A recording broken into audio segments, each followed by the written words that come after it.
Hello, good morning students. Today we will read the chapter number 10, which is about a poem Stopping by Woods on a Snowy Evening.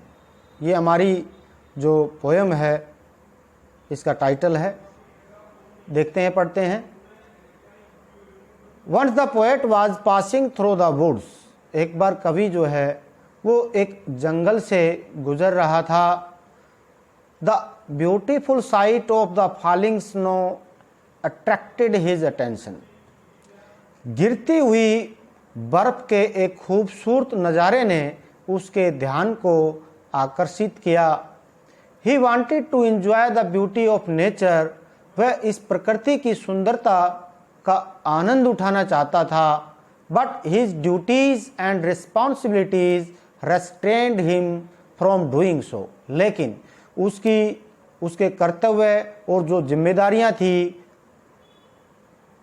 उसने ऐसा करने से रोक दिया। Through this poem, इस कविता के जरिए the poet also make us aware about our duties. कवि हमें अपने कर्तव्यों के प्रति जागरूक बनाते हैं। Which we are to fulfil before our death, जिनको हमने अपनी मौत से पहले पूरा करना है। तो बहुत खूबसूरत ये रॉबर्ट फ्रॉस्ट के द्वारा लिखी गई कविता हम पढ़ने जा रहे हैं। बहुत अच्छी है। देखते हैं। Whose woods these are I think I know. ये जंगल किन के हैं? आई थिंक, मैं ऐसा मानता हूँ या मेरा ऐसा सोचना है कि मैं जानता हूँ। ऐसा कवि को लगता है कि ये जंगल किन के हैं, वह जानता है। His house is in the village दो, यद्यपि उनका घर जो है, उसका घर जो है एक गांव में है।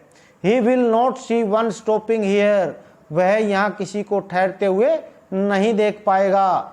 To watch his woods fill up with snow, और अपने इस जंगल को बर्फ से भरते हुए भी नहीं देख पाएगा।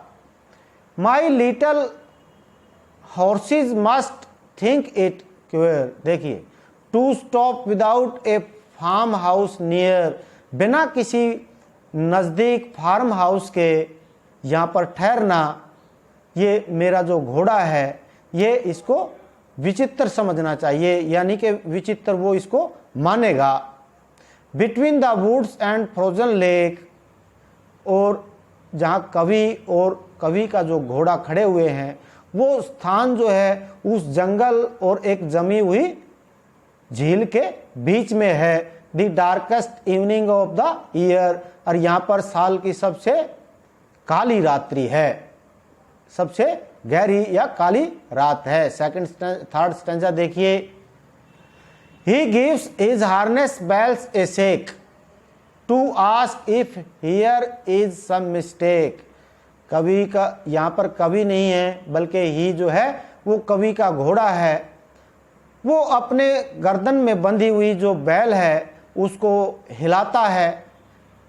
टू आस्क इफ, और जैसे पूछना चाहता हो, हियर इज सम मिस्टेक, क्या यहाँ पर कोई गलती हो गई है, यानी कि हम भूल से कहीं रास्ता तो नहीं भटक गए। The only other sound the SVEEP of easy winds, और जो दूसरी एक आवाज जो वहां पर चल रही है, बह रही है, वो केवल हवा के बहने की आवाज है। और डाउनी फ्लेक, डाउनी फ्लेक का मतलब है छोटी छोटी जो बर्फ के टुकड़े गिर रहे हैं उसकी आवाज है। लास्ट स्टैंजा देखिए।